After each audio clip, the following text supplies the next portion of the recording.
And then at that time I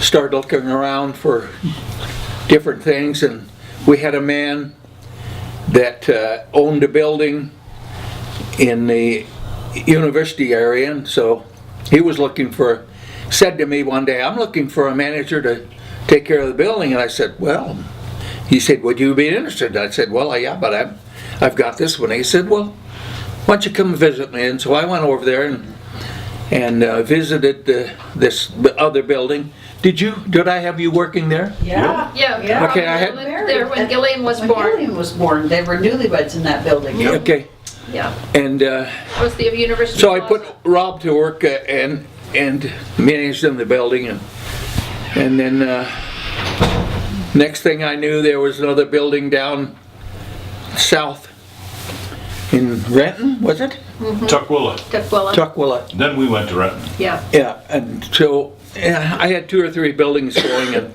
so I moved Rob and Zane around, and they took care of a couple of buildings for me. And the next thing I knew, I was managing this one building, and a man said to me one day, "Have you ever thought of working for the church?" And I said, "No." He said, "How would you like to come work for the church and manage buildings?" And I said, "Well, I don't know." So, but he talked me into it, and so I went to work for the LDS Church and worked. At one point, I had 27 buildings, managed 27 buildings, and I took care of all the outside and had people working inside, cleaning, and this is before they started their own program. So I had 27 buildings at one point, and the leader of the group came to me and he said, "I think you've got too many buildings." And I said, "I think I do too." And so they cut me down to, I think it was 12. And I did that for quite a while until they came out with a voluntary retirement program. And so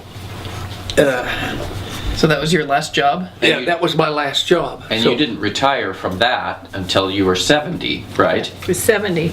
You were 70 when you stopped working for Yeah. the church. Yeah, yeah. So that was the end of my working experience. I didn't mean that. So See, you're not a piano player. So,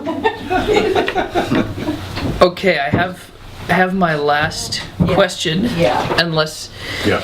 okay, so we all know you're a bit old. oh, shut up. So, so my last question is, Probably the meanest thing you've ever done. being old and stuff, what is your best piece of advice for youngsters? Don't get old. Yeah, don't get old, and love everyone that you meet. I've learned that over the years. Joe? Did you- Well, he can finish the sentence. Yeah. He's What? fine. Yeah. They want me to he's give you a fine. hug, but I think you can make the sentence. Maybe I can. That's the one thing I've learned over the years.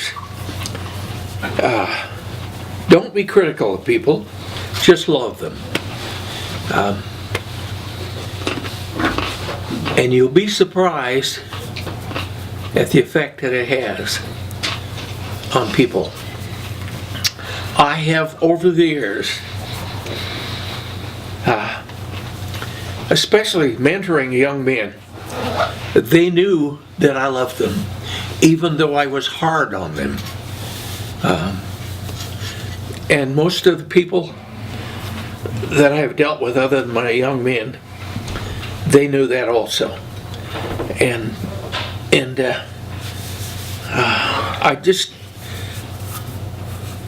I tell you this, just love people and reach out and touch them and help them to